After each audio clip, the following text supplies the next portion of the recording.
This assessment focused on processing web server logs to extract insight. The task was split into two.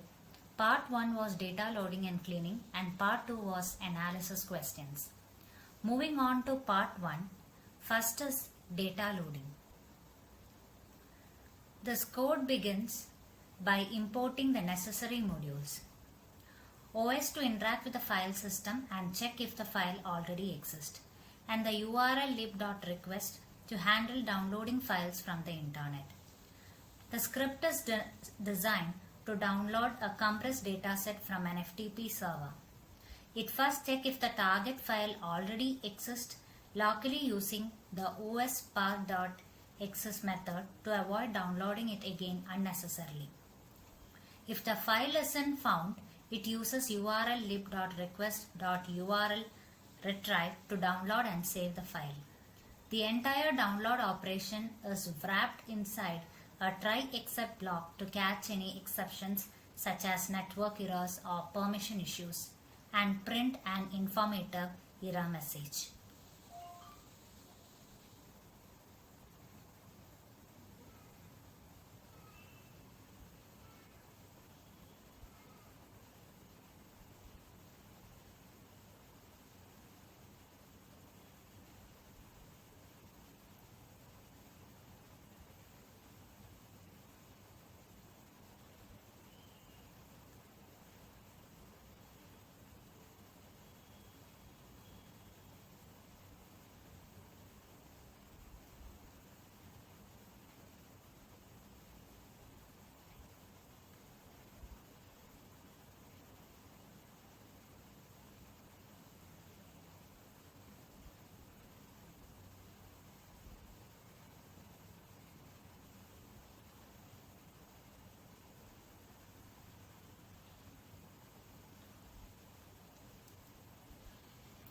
To handle the .js compression format appropriately, the code begins by importing the gzip module, which is used to read .gz compressed file.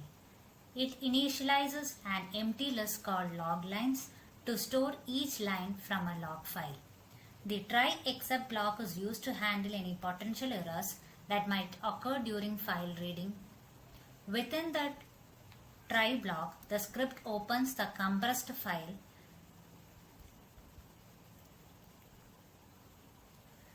assumed to be defined earlier using gzip.open in the text mode RT with a UTF-8 encoding.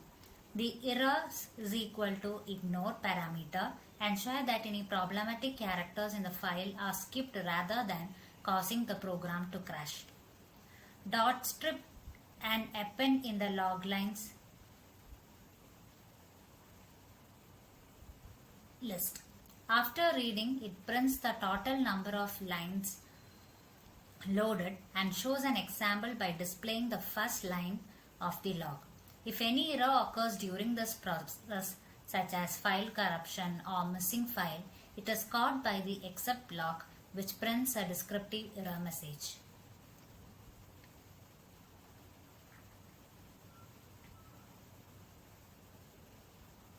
Total number of lines read is 7,26,739, and the example is shown below. Next is data cleaning. This part of data cleaning process starts by importing the RE module, which is used for working with regular expressions in Python. We define a regex pattern that helps us extract meaningful fields from each unstructured log line. Specifically, the pattern structures the host, the IP address or domain, the timestamp, the full HTTP request string, the HTTP response code, and the byte size.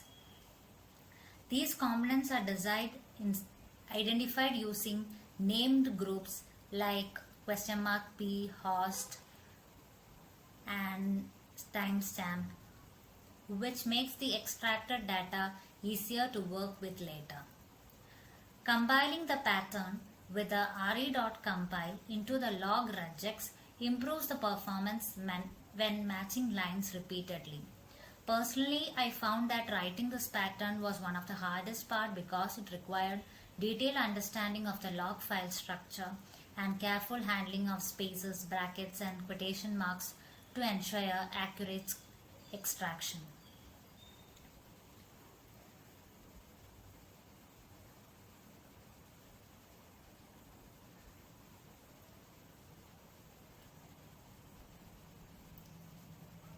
So as a part of data cleaning,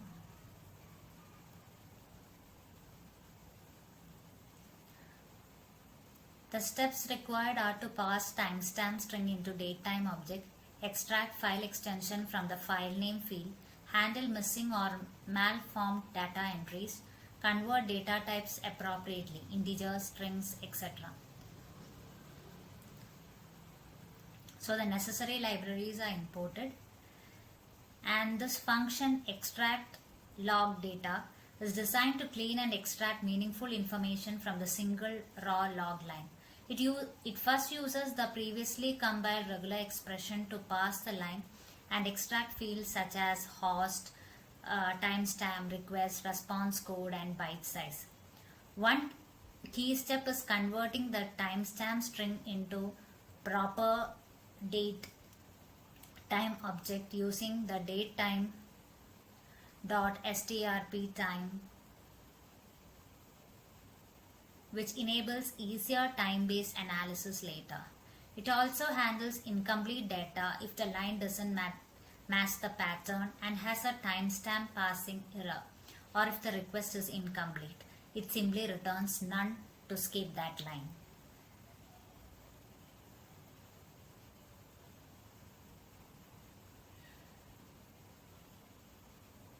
The function that split the request into methods, file name, protocol and checks for missing file names. File extensions are extracted using os.path.split text to support file type analysis. Additionally, the function convert HTTP response codes and byte size into integers, assigning 0 for missing byte values.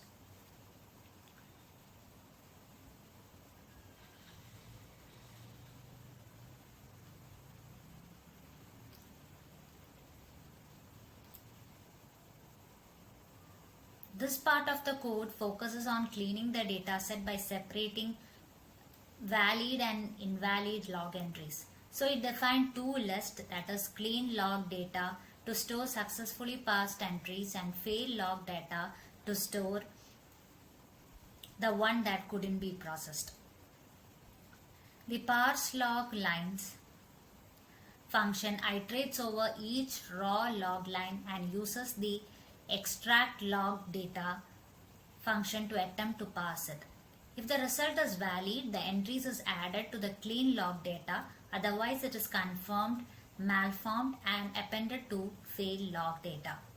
After passing all lines,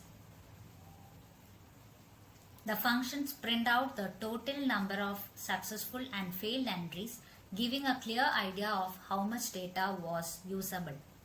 This steps ensures that only clean structured data proceed to the analysis stage, while problematic lines are safely flagged.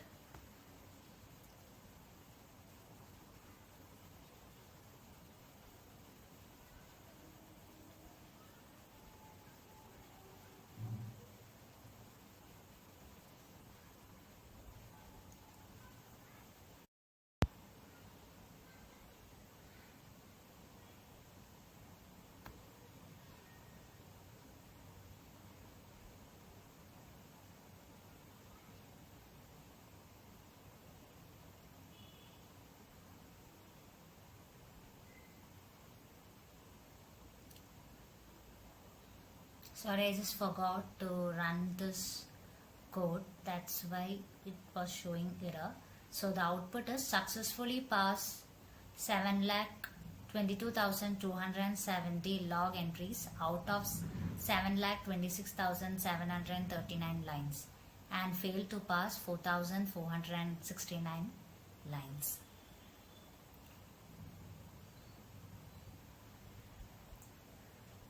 Moving on to part 2, which is the analysis questions. The first question is to determine the total number of HTTP requests in the dataset.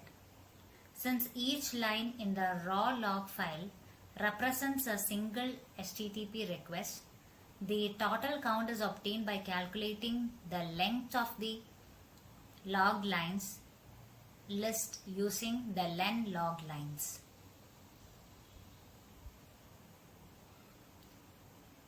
The answer is 7,26,739.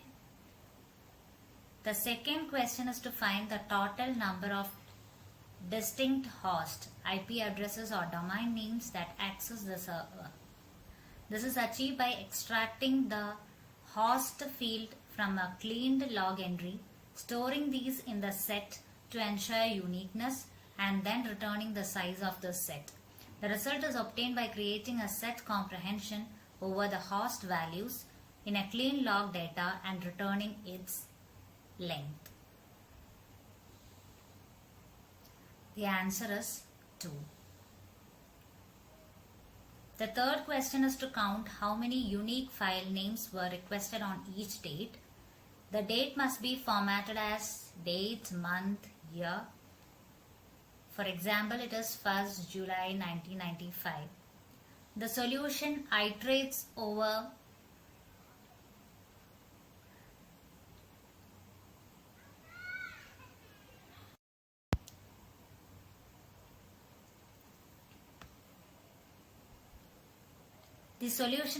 through each clean log entry, extract the date from the timestamp, and collect unique file name requested on that date using a dictionary where each key is a date and value is set of file names. Finally, it converts these sets into counts by measuring their size, returning a dictionary mapping each data to the count of unique file names.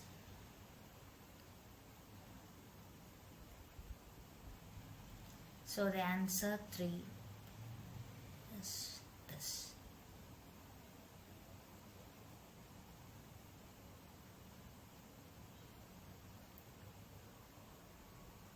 The fourth question asks to count how many HTTP requests resulted in a 404 not found response. The solution scans through all clean log entries, check if the HTTP response code is 404 and counts each occurrence. The total count of such entries is then returned as the answer. So the answer is 23,376. Moving on to the fifth question. The fifth question requires identifying the 15 URL file names that most frequently caused a 404 not found error. The approach filters all the log entries to keep only those with HTTP response code is equal to 404. Then counts how many times each file name appears, and finally it returns the top 15 file names sorted by their count in descending order. So the answer 5 shows the file names in descending order.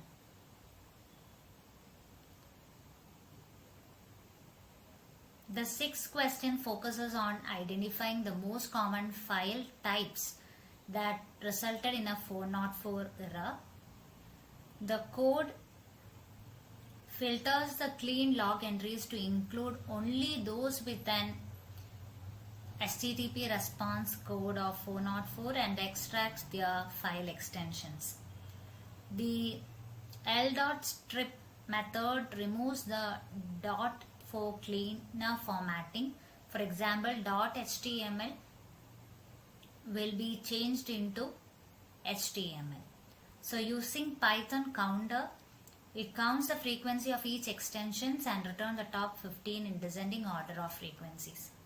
So this helps in understanding which file types were most often missing or mistyped during access attempt.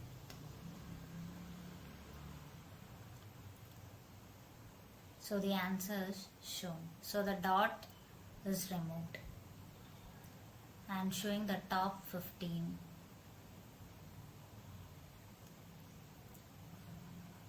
The seventh question asks to calculate the total number of bytes transferred for each day in July 1995. So it loops through the clean log data and filters entries to include only those with a timestamp in July 1995. For each matching log, it extracts the date formatted as date, month, year and adds the byte count to a running total using a default dict. Entries with a missing byte values like hyphen or dash have already been handled during the data cleaning phase, ensuring only valid integers are summed. So the result is a dictionary that maps each day to a total bytes transferred on that day. So it's from July 1 to July 1st to July 31st, 1995.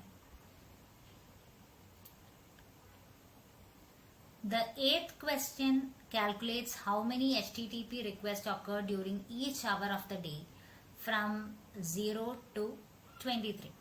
So it iterates to the cleaned log entries, extract the hour from each timestamp and increments regular dictionary and sorts it by hour.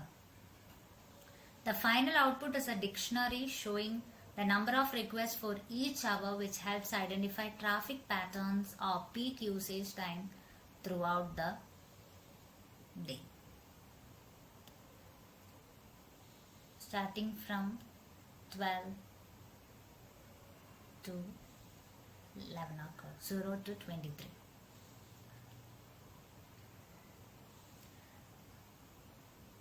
The ninth question asks to find the 10 most frequently requested file names from the log data, regardless of the HTTP response code like 200, 404, etc.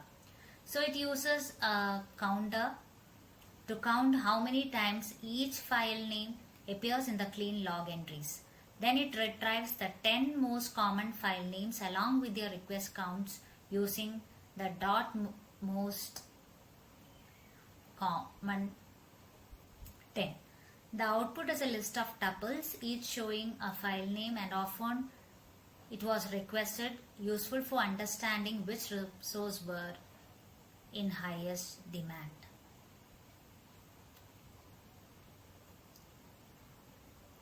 So the 10 most requested file names is shown. The last question was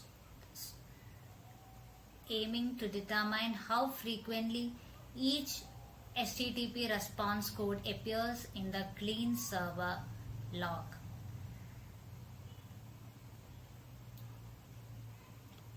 The HTTP code field from each entry is extracted to form a list of all response code.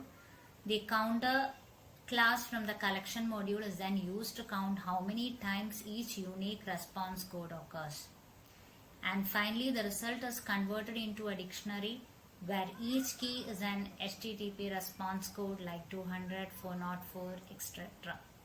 And the corresponding value represents the number of time it was encountered in the data set. Answer is 10. Thank you.